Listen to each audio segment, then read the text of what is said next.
बिस्मिल्लाहिर्रहमानिर्रहीम। अस्सलाम वालेकुम नाज़रीन। इस वीलॉग में एक तो आपको बताएंगे कि 9 मई के वाक़यात के हवाले से जो JIT बनी है उस JIT में इमरान खान साहब पेश हुए हैं और JIT की जो तश्कील थी उसमें एक DIG थे, एक SSP थे और 4 SPs थे और कॉन्फ्रेंस रूम में इमरान खान साहब से उन्होंने सवालात किए और इमरान खान ने सवालात के जवाब दिए हैं। JIT में पेश होने के बाद इमरान खान साहब ने सोशल मीडिया पर गुफ्तगू की है JIT के हवाले से और अपने ख़यालात का इज़हार, जो भी उनसे सवाल वगैरह है, जो भी उनका इम्प्रेशन था उस JIT का या इन्वेस्टिगेशन का, वो उन्होंने शेयर किया है सोशल मीडिया पे। लेकिन मीडिया की तरफ से भी ये रिपोर्ट हो रहा है और वो जिस तरह से रिपोर्ट हो रहा है वो मैं एग्जैक्टली आपको पढ़ के सुनाऊंगा कि क्या सवाल हुआ इमरान खान साहब से और उसका जवाब क्या इमरान खान साहब ने रिपोर्टेडली दिया है ज़राए से जो ख़बर है। तो इसके ऊपर बात करेंगे, लेकिन उससे पहले 2-3 और ख़बरें हैं छोटी छोटी, वो आप तक पहुंचा दें और उसके बाद ये आपको बताते हैं। एक तो ये कि परवेज़ इलाही साहब के मुचलके जो थे ज़मानत के, वो भी मंजूर इवेंचुअली हो गए। परवेज़ इलाही साहब 26 जून को गिरफ़्तार हुए थे और आज 15 जुलाई है, यानी कि तकरीबन कोई 20 दिन से ऊपर हो गए परवेज़ इलाही साहब की गिरफ़्तारी को। और इन 20 दिनों में परवेज़ इलाही साहब की ज़मानतें एक से ज़्यादा दफ़ा हुई है लेकिन उनकी रिहाई नहीं हो सकी, ये भी आप लोग जानते हैं। तो इवेंचुअली अभी मुचलकों का मसला पड़ा हुआ था, ज़मानत तो हो चुकी है उनकी मेरे ख्याल में 11 जुलाई को, आज हम 15 में बैठे हुए हैं, लेकिन मुचलके जो देने होते हैं ना, 5 लाख का मुचलका देना, तो वो हल नहीं हो रहा था। तो वो इवेंचुअली आज हल हो गया और आज परवेज़ इलाही के बेटे जो हैं छोटे रासिख इलाही, उन्होंने मुचलके दिए हैं, वो ज़मानती बने। तो जब वो ज़मानत के मुचलके उन्होंने दिए तो FIA के वकील की तरफ से एतराज़ हुआ है कि ये कैसे ज़मानत दे सकते हैं, ये उनके अपने बेटे हैं और ये ख़ुद एक FIR में मुल्ज़िम है, तो एक मुल्ज़िम दूसरे मुल्ज़िम की ज़मानत कैसे दे सकता है और दूसरा ही उनके अपने बेटे हैं। तो ये वकील साहब जो FIA के थे उन्होंने वहाँ पे एतराज़ उठाया। तो जो परवेज़ इलाही के वकील थे उन्होंने फिर मियाँ नवाज़ शरीफ और शहबाज शरीफ का हवाला दिया कि मियाँ नवाज़ शरीफ को ज़मानत मिली थी, मियाँ शहबाज शरीफ के स्टैम्प पेपर पे और कोई मुचलकों वगैरह के भी मेरे ख़्याल में उन्होंने वहाँ पर बात की है।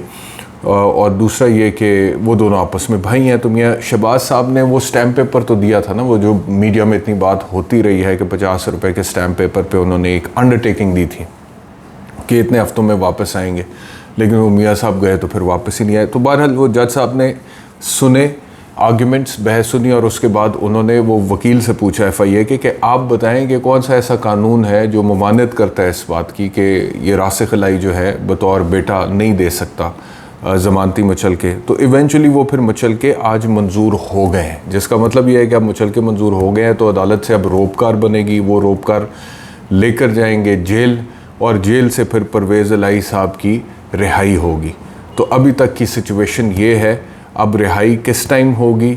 आज ही होगी, रोपकार आज ही तैयार हो जाएगी, आज ही वो लेकर जेल पहुंचेंगे। ये सारी बातें हमें थोड़ी देर में क्लियर होती जाएंगी, जैसे जैसे होंगी वो अगले वीलॉग्स में आपको हम कम्युनिकेट करते चले जाएंगे। एक और चीज़ ये है कि पाकिस्तान तहरीक इंसाफ के 2 MPAs साबिक जो हैं, एक अरबाब वसीम और मलिक वाजिद, इनकी भी जो ज़मानत कबल गिरफ़्तारी की एप्लीकेशंस थी पेशावर में, आज वो खारिज हो गई हैं और केसेस 9 मई 10 मई की तोड़ फोड़ से रिलेटेड जो वाक़यात थे उसी के केसेस थे और उसमें इन्होंने ज़मानत प्री रेस्ट बेल फ़ाइल की हुई थी। तो उसके ऊपर बहस हुई है। तो बहस पर ज़ाहिर बात है जो मुल्ज़िम जो इंटरिम बेल पे होता है उसका पेश होना ज़रूरी होता है, तो ये वहाँ पर पेश हुए। तो आज जब बहस हुई है तो अदालत ने इनकी ज़मानतें कन्फर्म नहीं की हैं, जिसकी वजह से फिर अदालत से ही अहाता अदालत से ही ये 2 MPAs गिरफ़्तार हो गए हैं, अरबाब वसीम, मलिक वाजिद।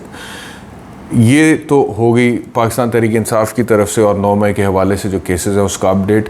लेकिन इससे पहले कि मैं इमरान खान साहब वाली जो अपडेट है 9 मई की उस पर आऊँ, मैं आपको ये ज़रूर बताना ज़रूरी है कि जो बिजली के रेट में जो पर यूनिट इजाफ़ा हुआ है, वो जो टैरिफ लगा है वो तकरीबन 5 रुपये का, यानी कि जो केसेस हो रहे हैं वो तो अपनी जगह पे हो रहे हैं, लेकिन जो गवर्नेंस है, मईशत है, उसकी भी थोड़ी सी बात कर लें। तकरीबन 5 रुपये टैरिफ में इजाफ़ा कर दिया है मौजूदा हुकूमत ने और ये जो IMF के साथ डील हुई थी ये उसका नतीजा है।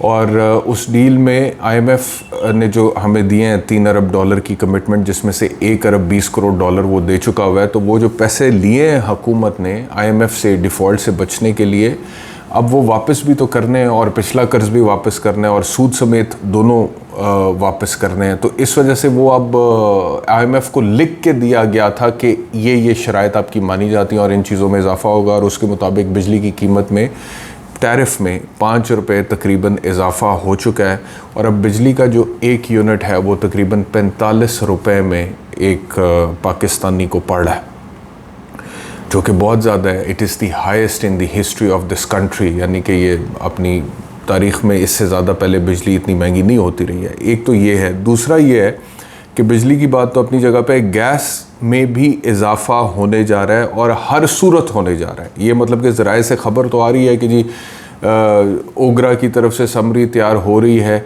तो ये ख़बर तो आ रही है अभी, लेकिन ये हर सूरत इजाफा होने जा रहा है, क्योंकि इस हुकूमत ने IMF को लिख कर दिया हुआ है कि गैस की कीमत में भी इजाफा होगा। वो जो 1 अरब 20 करोड़ डॉलर इन्होंने ले लिया है, और आगे जो 1 अरब डॉलर लेना है, फिर 1 अरब डॉलर लेना है अगले 9 महीने के अंदर अंदर, तो उसकी कीमत अवाम नहीं चुकानी है और ऐसे ही चुकानी है, और इन चीज़ों में इजाफा करके कीमतों में वो पैसा टैरिफ के ज़रिए अवाम से इकट्ठा करना है, ताकि फिर आगे जाके IMF को वापस किया जा सके। तो वो जो IMF का रिलीफ है, वो जो शहबाज साहब कहते हैं मुश्किल फ़ैसले किए, सियासत की कुर्बानी दी रियासत के लिए, तो असल कुर्बानी तो अब अवाम ने देना शुरू करनी है। पहले से भी दे रहे हैं, बहुत देर से दे रहे हैं, 1 साल से दे रहे हैं, उससे पहले से भी दे रहे हैं, लेकिन ये जो मुआहदा हुआ है इसके असरात अब पड़ना शुरू हो जाएंगे अवाम पे, और उसको फिर अकॉर्डिंगली जो बोझ को जो है वो लोगों ने अपने कंधों पे उठाना है, ताकि ये हुकूमत IMF के साथ जो अपनी कमिटमेंट्स पूरी कर सके और पाकिस्तान डिफ़ॉल्ट से बच सके। अब आ जाता है हम 9 मई के वाक़यात के हवाले से चेयरमैन PTI इमरान खान साहब से जो इन्वेस्टिगेशन हुई है उसको किस तरह से रिपोर्ट किया जा रहा है। और इसमें यह है जी कि जो JIT बनी है, उस JIT में एक DIG थे, जैसे कि मैंने आपको पहले कहा, एक SSP और 4 SPs पर मुश्तमिल थी, और तकरीबन 1 घंटा इमरान खान साहब अंदर कॉन्फ्रेंस रूम में रहे हैं, जहाँ पर उनसे सवालात होते रहे और वो उसके जवाब देते रहे। और जो सवाल हुए हैं अब उसकी तरफ चलते हैं। आपको बताता हूँ कि रिपोर्ट, जैसे रिपोर्ट आ रहा है मैं एग्जैक्टली वही आपको बताता हूँ। वो कहते हैं जी, इमरान खान से सवाल किया गया कि 9 मई को पूरे मुल्क में जो हुआ इसकी प्लानिंग थी या इत्तफाक था। इस पर चेयरमैन PTI इमरान खान ने जवाब दिया कि प्लानिंग कहीं और से हुई, इससे मेरा कोई ताल्लुक़ नहीं है। फिर JIT की जानिब से पूछा गया कि आपके लोग कंटोनमेंट में क्यों गए थे। इस पर इमरान खान ने जवाब दिया कि जब कमांडो मुझे गिरफ़्तार करेगा तो लोगों ने वहीं जाना था। ठीक है जी। फिर JIT की जानिब से कहा गया कि सबूत है कि आपने इन्हें मुश्तिल किया और अहकामात दिए, यानी कि लोगों को मुश्तिल किया और अहकामात दिए। इस पर इमरान खान का कहना था कि सब लोग अपनी मर्ज़ी से इन मकामात पर गए, इस दिन जो हुआ सब एक साजिश थी।